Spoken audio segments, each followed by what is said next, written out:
আল্লাহ ঈমানের আলোকে আমাদের হৃদয়কে আলোকিত করে দিন। কোরআনের ভালোবাসা এবং মহব্বত তৈরি করে দিন।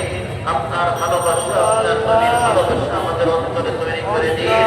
ইয়া রাব্বাল আলামিন, আল্লাহ আপনি আমাদের জীবনের গুনাহকে মাফ করে দিন। আল্লাহ আমাদের অপরাধের কারণে আমাদেরকে পাপ করাও করবেন না আল্লাহ। আমরা আপনাকে ভুলে গেলেও আপনি আমাদেরকে ভুলে যাবেন না আল্লাহ। আল্লাহ আমরা ইস্তিগফার করছি, ক্ষমা চাচ্ছি। আল্লাহ আপনি আমাদের অতীত পাপরাশি ক্ষমা করে দিন। আমাদের গুনাহগুলোকে আল্লাহ সওয়াব দিয়ে পরিবর্তন করে দিন।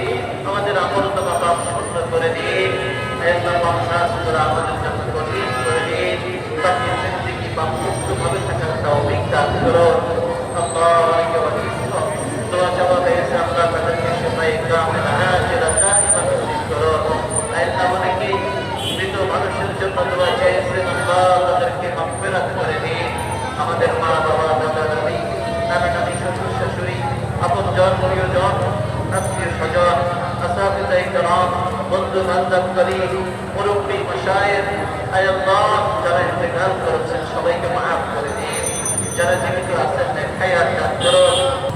আসমানি বালা আসমানে ধরে নিন, জমিনি বালা জমিনে দাফন করে নিন। আল্লাহ আমাদের যাত্রাপথকে আপনি নিরাপদ করে দিন। আমাদের ঘরবাড়ি আমাদের জন্য নিরাপদ করে দিন। আমাদের কর্মস্থল আমাদের জন্য নিরাপদ করে দিন। আল্লাহ এই দেশের উপরে আপনি খাস রহমত নাযিল করুন। এই দেশের অর্থনীতির গতি সচল করে দিন। এই দেশের মানুষের শুভবুদ্ধির উদয় করিয়ে দিন। আয় আল্লাহ এই দেশের শাসক শ্রেণীকে আয় আল্লাহ সঠিকভাবে দেশকে পরিচালনা করার তৌফিক দান করুন। ইয়া রাব্বাল আলামিন, এই বেসান্তানা থেকে ব্যবস্থা করে দিন। আল্লাহ আপনার অনেক বান্দারা নানা পেরেশানিতে রয়েছেন, জীবনের কঠিন সময় পার করছেন। আল্লাহ মামলা হামলায় অনেকে জড়িয়েছেন। আল্লাহ তাদেরকে সমস্ত সংকট থেকে উত্তরণের পথ আপনি দেখিয়ে দিন। আমাদের সমস্ত দোয়া এবং চাওয়া পাওয়া আপনি পূরণ করে দিন। সুবহান রাব্বিকা রাব্বিল ইজ্জাতি আম্মা ইয়াসিফুন ওয়া সালামুন আলাল মুরসালিন।